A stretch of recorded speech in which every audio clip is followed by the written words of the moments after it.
Hello friends, good morning. Welcome to the ISPCS thinkers prepare achieve and serve. हम Indian polity कर रहे थे और मैंने आपको अपने पढ़ाने के तरीके और अप्रोच को बताया था और उस तरीके से हम पढ़ रहे थे। हमने पहला चैप्टर कंप्लीट ऑलमोस्ट करने वाले हैं। हम पॉलिटिकल थ्योरी बेसिक कॉन्सेप्ट्स को कवर अप कर रहे थे और इस हमने देखा कि what is constitution, what is constitutionalism. Constitution is nothing but it limits the power of government, it limits the power of the government, it safeguard and protects the liberty of the individual, है ना। तो ये basic चीज़ें हमने देखा और एक sum up करेंगे तो यही चीज़ें थी। और डिफरेंट था रिटन कॉन्स्टिट्यूशन अनरिटन कॉन्स्टिट्यूशन के बारे में हमने देखा, क्या फीचर्स ऑफ द कॉन्स्टिट्यूशनलिज्म है, रूल ऑफ लॉ क्या होता है, सेफ गार्डिंग पावर्स क्या होता है, सेपरेशन ऑफ पावर क्या है, डिवीजन ऑफ पावर क्या है, चेक्स एंड बैलेंसेस क्या है। अब एक लास्ट टॉपिक इस पॉलिटिकल थ्योरी में रह गया है, what is state, what is nation, है ना। वो चीज़ हम देखने वाले हैं। अभी तक आपने सुना होगा कि स्टेट, स्टेट को रिप्रेजेंट कैपिटल एस। इफ अभी अगर मैं किसी भी स्टेट का नाम लूंगा तो state starting with the capital S, capital S. और state with small state, small S, उसका मतलब कुछ और होता है ना। जो राज्य हम बोलते हैं उसको हम स्मॉल स्टेट से रिप्रेजेंट करेंगे, उसके बारे में हम अभी बात नहीं कर रहे हैं। हम कैपिटल स्टेट के बारे में बात करेंगे। अगर हम इसको बात करें तो इसका मतलब हो गया nation which is not equal to state, लेकिन हम इंटरचेंजेबली देखते हैं, इस्तेमाल किया जाता है। स्टेट को आप सिंपली अभी माने एक कंट्री, ठीक है, एक कंट्री। अगेन वही हम अप्रोच रखेंगे, पहले कॉन्सेप्ट्स पढ़ेंगे फिर PYQs में जाएंगे। तो स्टेट, स्टेट क्या होता है, स्टेट हैज मस्ट, मतलब अगर हम किसी पर्टिकुलर कंट्री को हम डिफाइन कर रहे हैं, स्टेट को डिफाइन कर रहे हैं, तो उसके पास चार पैरामीटर्स होने चाहिए, चार एलिमेंट्स होने चाहिए। ये चार एलिमेंट्स जहाँ है वो स्टेट है, वो एक स्टेट है। A community of person permanently occupying a definite territory independent of external control possessing an organised government. मतलब एक ऐसा, अगर एज सिंपल मैं आपको अच्छे तरीके से समझाएं तो एक मान लीजिए ये एक टेरिटरी है, मतलब एक क्षेत्र है। क्षेत्र का बाउंड्री, अगर हम किसी क्षेत्र के बारे में डिस्कस करेंगे तो एक ये बाउंड्री रहेगा, एक बाउंड्री क्षेत्र में रहेगा और ये टेरिटरी को डिफाइन करेगा, ये टेरिटरी और क्षेत्र को डिफाइन करेगा, एरिया को डिफाइन करेगा। इसमें इसमें सॉवरेनिटी होना चाहिए, संप्रभुता, सॉवरेनिटी, संप्रभुता। मतलब इस पर्टिकुलर एरिया में ये जो कि ये मेरा टेरिटरी है, तो इस पे मैं डिसाइड करूंगा कि what I am going to do, what I am going to do. और इसमें कोई भी एक्सटर्नल अथॉरिटी मुझे, एक्सटर्नल अथॉरिटी मुझे सप्रेस या ऑपरेस या किसी तरीके का मजबूर नहीं करेगा अपने डिसीजंस लेने में। इसी को बोलते हैं sovereignty. We are free from the external pressure, external authority, और हम अपना डिसीजंस लेने के लिए खुद काबिल हैं और खुद हम अपना हक अधिकार रखते हैं। ये होता है सोवरेनिटी। इसमें एक, अब क्योंकि एक टेरिटरी है, इसमें संप्रभुता बरकरार है, तो इसमें एक कुछ ना कुछ पीपल रहेंगे, वो पॉपुलेशंस हैं, तो it must comprises of the populations. इसमें जनसंख्या रहने वाली होनी चाहिए और इस जनसंख्या को गवर्न करने के लिए एक गवर्नमेंट होना चाहिए, गवर्नमेंट होनी चाहिए, सरकार होनी चाहिए। तो चार चीज से स्टेट बनता है, चार चीजों से स्टेट हमारा बनता है। पहला ऑब्वियसली टेरिटरी, उस टेरिटरी में पॉपुलेशंस हैं, कुछ लोग रहने वाले हैं, और वो पॉपुलेशंस को अपना हक है गवर्नमेंट को चूज करने का, और गवर्नमेंट ऑथराइज करेगी पावर, और उस गवर्नमेंट, वो गवर्नमेंट और उसकी populations independent of the external authority और एक्सटर्नल प्रेसेस से है। इसी को बोलते हैं हम सॉवरेनिटी, सॉवरेनिटी, संप्रभुता।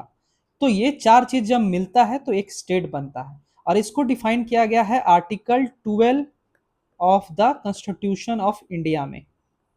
जब हम फंडामेंटल राइट में जाएंगे तो इसको पूरे तरीके से होलिस्टिक वे में देखेंगे। फिलहाल के लिए जब स्टेट का डेफिनेशन आएगा तो आप याद रखिएगा कि स्टेट का मतलब ये होता है, फिर से एक बार रिवाइज करेंगे। State is equal to territory. एक स्टेट वो है जहाँ एक फिक्स टेरिटरी है, एक टेरिटरी जो बाउंड्री से डिफाइंड है, वहाँ कुछ पॉपुलेशंस रह रहे हैं, जनसंख्या रह रही है, कुछ इंसान रह रहे हैं, और उन्होंने मिल करके अपने गवर्नमेंट को इलेक्ट किया है। या जिस तरीके से हो सकता है कि पॉलिटिकल पावर का तरीका, इलेक्ट करने का तरीका डायरेक्ट भी हो सकता है, इनडायरेक्ट भी हो सकता है, प्रेसिडेंशियल सिस्टम भी हो सकता है, पार्लियामेंट्री सिस्टम भी हो सकता है, बट वहाँ गवर्नमेंट उन पॉपुलेशंस और उस टेरिटरी को गवर्न कर रही है। और वो गवर्नमेंट जब वो गवर्न कर रही है तो वो इंडिपेंडेंट है, वो आज़ाद है अपने अथॉरिटी, अपने डिसीजंस को लेने के लिए, और उस पर कोई एक्सटर्नल प्रेशर नहीं है। उसी को सॉवरेनिटी बोलते हैं। आपको समझ में आ गया होगा अच्छे से। तो वही चीजें बोल रही है, government is not equal to state, government is mainly an element of the state. मैंने पहले बोला कि ना कि स्टेट से state is equal to government है, गवर्नमेंट स्टेट में आता है, government is one of the element of the state. I hope you are getting my mind. Fall of the government is not equals to head of the state. जैसे हमारी सरकार अगर गिर जाए, या सरकार ना चुनी जाए, या सरकार हंग पार्लियामेंट हो जाए, या मेजोरिटी ना लाए, तो क्या वो स्टेट टूटेगा? बिल्कुल नहीं टूटेगा। फिर से गवर्नमेंट का इलेक्शन होगा, फिर से गवर्नमेंट चुने जाएंगे, ये पॉलिटिकल पार्टी का गवर्नमेंट बदला, ये पॉलिटिकल पार्टी का गवर्नमेंट बदला, उससे तो मतलब ये थोड़ी होगा कि स्टेट टूट गया है या स्टेट डिस्ट्रॉय हो गया है। बिल्कुल नहीं। इसलिए fall of government is not equal to end of state. ठीक है, चलिए स्टेट और थोड़ा गवर्नमेंट में हम थोड़ा डिफरेंशिएट करेंगे। Sovereign by nature, state definitely sovereign by nature है। अभी हम सॉवरेनिटी और संप्रभुता की बात कर रहे हैं। Authority in itself, no inherent powers. Government में इनहेरेंट पावर नहीं, वो पावर एक्सरसाइज किसके थ्रू करती है? एक्सरसाइज कर रही है in behalf of the state, क्योंकि ये पार्ट ऑफ द स्टेट है, subordinate to the constitution, constitution के नीचे है, क्योंकि कॉन्स्टिट्यूशन हमने पहले भी देखा था, it is the supreme law of the land, supreme law of the land. ये कहीं ना कहीं डिक्टेट कर रही है कि गवर्नमेंट कैसे गवर्न करेगा। स्टेट क्या है? परमानेंट एंटिटी है। स्टेट कभी भी डिस्ट्रॉय नहीं होता, डिस्ट्रक्ट नहीं होता है, exist even if the government changes, but it is temporary. 5 साल में हमारे देश में इलेक्शंस होता है, तो वो कोई फिक्स थोड़ी है कि एक ही पॉलिटिकल पार्टी की गवर्नमेंट रहेगी, हो सकता है 5 साल बाद बदल जाए। तो it is temporary in nature, changes through elections और other means. India is a sovereign political entity. हम जान रहे हैं कि India is a state and sovereign political entity है। हमारे देश में जो केंद्र सरकार है, चाहे ये राज्य सरकार है, it's a government which is very temporary in nature, which is led by the prime minister in the center and CM in the state, है ना। चलिए, दिस इज स्टेट। और नेशन और स्टेट के बारे में हम डिफरेंस करेंगे। अब स्टेट का कॉन्सेप्ट तो आपको समझ में आ गया। नेशन के लिए एक फिक्स टेरिटरी होने की जरूरत नहीं है। अब जैसे हम इंडियन नेशनल मूवमेंट पढ़ते हैं, तो क्या हम उस समय जो फॉरेन में एनआरआईज रहते थे, एक गदर मूवमेंट के बारे में आपने सुना है, गदर मूवमेंट हुआ था।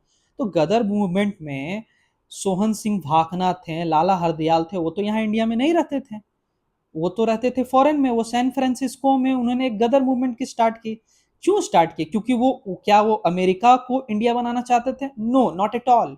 वो एक नेशनलिज्म के आइडियोलॉजी को फॉलो करके, उनमें एक कॉमन कॉन्शियसनेस था कि we being an Indian, we belong to the common culture, common ethos, and common thinking of the people that are living in the India.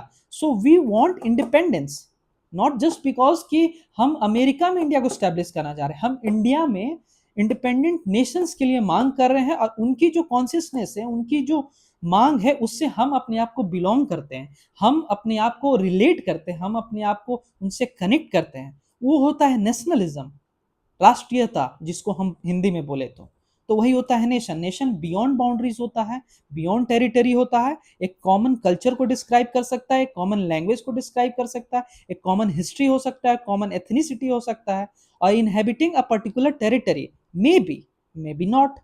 Unlike a state which is defined by the sovereign political boundaries, हमने बताया कि state में एक sovereign political boundaries होगा ही होगा, but a nation is based on shared identity, common consciousness, एक समान चेतना है कि हम एक दूसरे से जुड़ते हैं, हम एक दूसरे से जुड़ा हुआ है।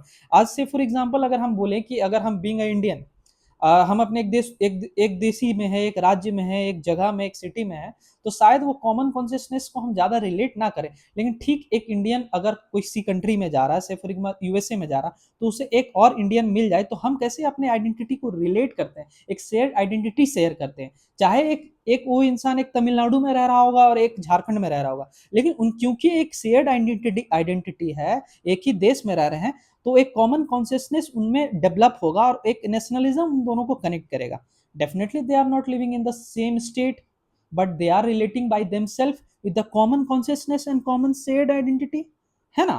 मे exist without independent statehood.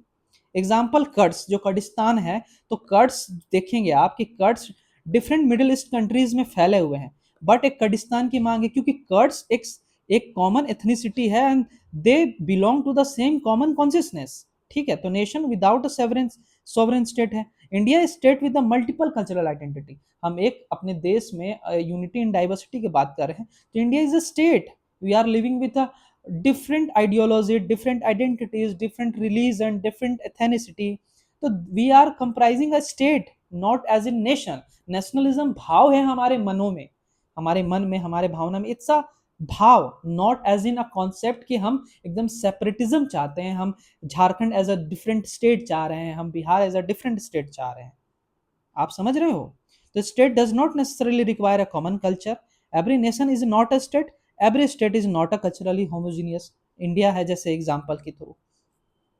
Of welfare state and concept and median model. अब हम वेलफेयर स्टेट के बारे में हम जानते हैं कि वेलफेयर स्टेट हमारे डीपीएसपी में समझाया गया कि एक सिस्टम कैसे काम करे वेलफेयरिज्म ऑफ द स्टेट के लिए, उसमें जो लोग रह रहे हैं उसके इकोनॉमिकल और सोशल जस्टिस को कैसे वो प्रमोट करे, based on the principle of equality of opportunity, equitable distribution of wealth, article 39 B, article 39 C, कैसे हम इंश्योर करें, पब्लिक रिस्पॉन्सिबिलिटी को कैसे इंश्योर करें, ये सारे directive principle of state policy में हम इंश्योर करते हैं कि हमारा वेलफेयरिज्म के लिए हम प्रमोट करें, और वो इंश्योर करता है हमारा DPSP. DPSP of the Indian constitution कहीं ना कहीं इंडियन कॉन्टेक्स्ट में इंश्योर करता है वेलफेयरिज्म को, और पार्ट 4 में दिया गया है, और जब हम डीपीएसपी को डिस्कस करेंगे तो इसको हम देखेंगे। चलिए अब हम पीवाईक्यूज देखते हैं। विच one of the following is correct? अब राइट्स को हम लिख रहे हैं, और इससे पहले हम थोड़ा राइट्स को देख लेते हैं कि राइट्स क्या है ना? तब हम राइट्स को पढ़ेंगे। राइट्स, जैसे फंडामेंटल राइट्स के बारे में हम बात करते, तो rights is nothing but a claim of citizen against the state. ठीक उसी तरीके से जैसे हम कॉन्स्टिट्यूशनलिज्म पढ़ रहे थे, तो it is limiting the powers of the government, it is limiting the powers of the government.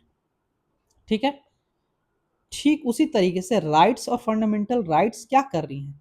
Rights एक क्लेम है, सिटीजन्स का अधिकार है, वो अपने आप को उसको क्लेम कर सकते हैं। Against what? अगेंस्ट स्टेट, क्योंकि स्टेट को लिमिट कर रहा है ना। राइट्स अगर मुझे मिल रहा है तो it's a negative injection to the state, because it is limited to limiting the power of the state, but it is somehow giving us a right to discuss us about our own thing. ठीक है, limitations on the powers of the state। ठीक है, prevent the tyranny of the executive and ensure the rule of the law. ठीक है, rule of law को ensure करता है। एविड का कॉन्सेप्ट है कि ये equal protection of the law and equality before the law को इंश्योर करता है हमारा fundamental right under the article 14। तो इसको समअप करें तो citizen is nothing but a claim of the right, claim of the citizens against the state, against the states power, against the arbitrariness of the state, है ना? Types of rights कितने तरीके के हो सकते हैं? नेचुरल राइट, नाम में ही नेचुरल है। ऐसा राइट जिसके लिए हमें किसी लॉज की जरूरत ना पड़े, किसी डॉक्यूमेंट्स की जरूरत ना पड़े, it is inherent, it is universal right which is possessed by the virtue of being a human. हम सिर्फ एक इंसान है, उसी के अंदर में हमारा नेचुरल राइट है। जैसे हमें एक हमें सांस लेने का अधिकार है, इट्स अ नेचुरल राइट। अब हमें कोई क्लस्ट्रोफोबिक जगह में बंद करके नहीं रह सकता है कि तुम्हें ये राइट नहीं है कि तुम सांस ले सकते हो। It's a natural right to breathe in a open air. ठीक है, और human rights aims at protecting and guaranteeing freedoms entitlement of the for the all humans. अब ये यूडीएचआर के अंदर में हम जब United declaration of the human rights आया 1948 में, तो डिफरेंट डिफरेंट राइट्स आए उसको ह्यूमन राइट्स को बरकरार रखने के लिए। ह्यूमन राइट्स में आ जाता है एजुकेशनल राइट्स हो सकता है, एम्प्लॉयमेंट राइट हो सकता है, डिफरेंट डिफरेंट राइट्स हो सकते हैं। तो अलग अलग राइट्स हैं, वो इंश्योर करता है ह्यूमन राइट्स। पॉलिटिकल राइट्स हैं हमारे, राइट टू वोट है, right to contest in elections हैं, ये इंश्योर करता है हमारा पॉलिटिकल राइट्स को। सिविल राइट है, being a citizen of India we have the different civil rights, like civil rights, like political rights, like democratic systems of the government. These are the civil rights to ensure the democracy of the country. Economic rights, मतलब right to livelihood हमारे पास हो, right to work हो, right to fair compensation हो, ये हमारे economic rights हैं। Cultural rights, right to preserve our own cultural identity, language, traditions, ये हमारा कल्चरल राइट्स है। अगर हम अपना माइनॉरिटी से बिलोंग करते हैं तो हम माइनॉरिटी इंस्टीट्यूशंस को कैसे मेंटेन करें, ये हमारा कल्चरल राइट्स को मेंटेन करता है। ये legal rights, legal rights any of the any particular right which is backed by any law, वो हमारा लीगल राइट्स होगा। इंटरेस्ट रिकॉग्नाइज्ड होगा, प्रोटेक्टेड होगा, enforceable by the states legal system होगा, क्योंकि ये बैक्ड बाय द लॉ है। constitutional right, whatever the rights which is given in the constitution, in any of the article, in any of the schedules, in any of the preambles, it is a constitutional right. Statutory right must be backed up with the law. ये दो rights बहुत हमेशा आपको disintegrate करेंगे, आपको बहुत confuse करेंगे। दो राइट्स के बारे में हम अभी अच्छे से डिस्कस करते हैं। What is constitutional right?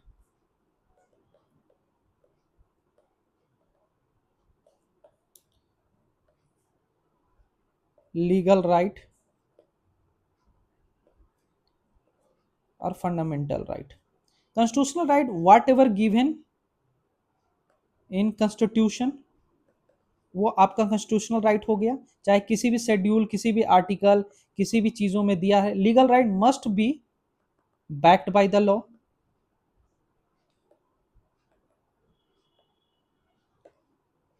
Enforceable in the court होगा, इन्फोर्सिएबल इन द कोर्ट, मतलब कि अगर ये राइट आपको, राइट के अगेंस्ट में आपको किसी तरीके से आपके राइट्स का बहिष्कार किया जा रहा है, आपको राइट्स को इन्फोर्स नहीं देने दिया जा रहा है, तो उसके अगेंस्ट में आप किसी भी कोर्ट ऑफ द लॉ में जा करके उस राइट के अगेंस्ट आप पिटिशंस फाइल कर सकते हो। This is the legal right.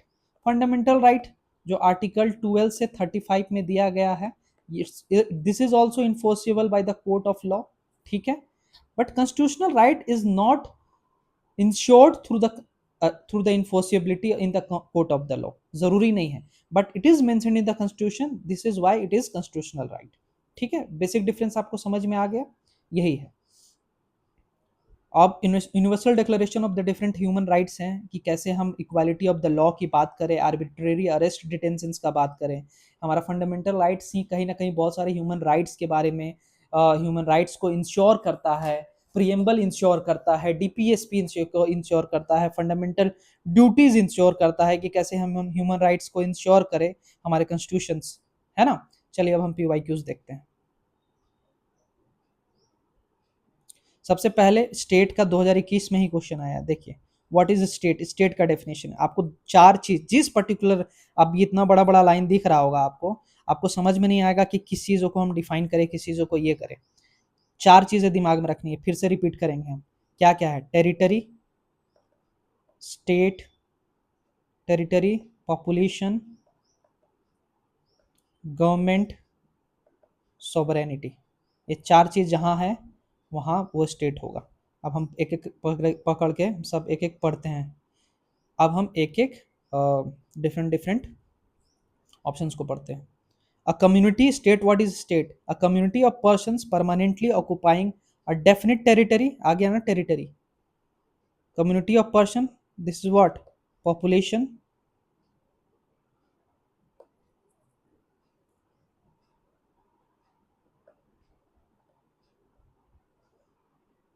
ये community of person, this is populations, definite territory, territory आ गया, external control, independent of the external control, sovereignty, possessing and organised government, आ गया चारों चीज।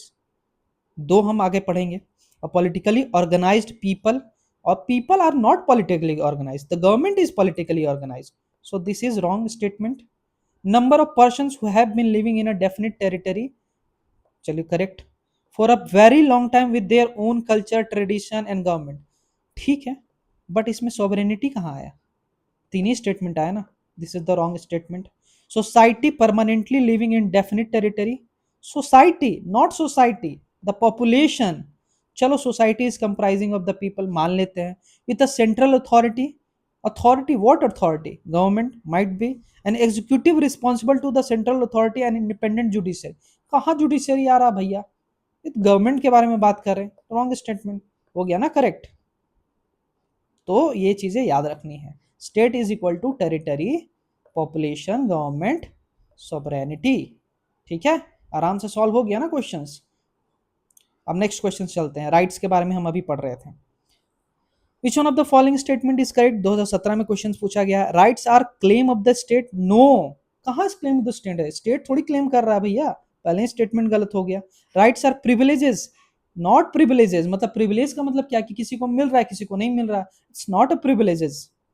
Rights are claim of the citizen against the state. Definitely rights are claim of the citizens against the state, against the state tyranny, against the state arbitrariness. हो गया correct, rights are privilege. तो ऐसे ऐसे terminology को जैसे देखिए वैसे ही काट दीजिए, तुरंत काट दीजिए। Right to vote and elected, to be elected in India is a constitutional right. आप मुझे बताओगे कि किस कॉन्स्टिट्यूशनल राइट में है? चलिए, मैंने बोला था कि जब किसी राइट का मेंशन कॉन्स्टिट्यूशन में हो तो वो क्या होगा? कॉन्स्टिट्यूशनल राइट होगा।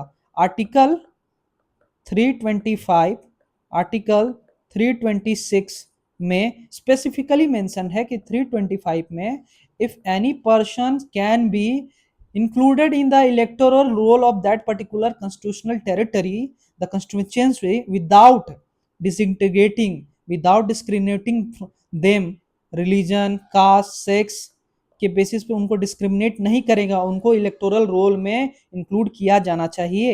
ये 325। तो आखिर ये क्या है? ये और फिर 326 बोलता है कि यूनिवर्सल एडल्ट सफरेज, मतलब कोई भी एक बेसिक एडल्ट एज क्रॉस करता है तो उन्हें राइट टू वोट का अधिकार होता है। इन दोनों को कंबाइन करके हम बोलेंगे कि we have the right to vote. और ये कहाँ दिया हुआ है? कॉन्स्टिट्यूशन में दिया हुआ है थ्रू 325 एंड 326। तो what is this? This is a constitutional right. समझ में आ गया? क्लियर है? तो अभी तक हमने कवर कर लिया कि पॉलिटिकल थ्योरी के बेसिक टर्मिनोलॉजी को हमने समझ लिया कि what is constitution, what is constitutionalism क्या है, किस तरह कितने टाइप के कॉन्स्टिट्यूशंस हैं, what is nation, what is state, what are the rights, how many are types of the rights. तो ये 3-4 चीजें हमने कवर करके किसी भी तरह का पॉलिटिकल थ्योरी का क्वेश्चन आए हम आसानी से करके आएंगे। अभी तक हमने पीवाईक्यूज देखा, कॉन्सेप्ट्स देख लिए। अब इससे रिलेटेड जितने भी पीवाईक्यूज हैं उसके लिए अलग से भी मैं एक वीडियो बनाऊंगा। Thank you for sticking with me. I hope I'm getting your concepts rights और मैं चीज़ों को ठीक कर रहा हूँ। और जो भी इम्प्रूवमेंट होगा आप मुझे बताइएगा कमेंट सेक्शंस में। Please do subscribe, like and comment, और इस चीज़ को शेयर करें जिनको भी ज़रूरतमंद स्टूडेंट्स हैं जिनको पढ़ने में दिक्कत हो रहा है। Will continue further. Thank you.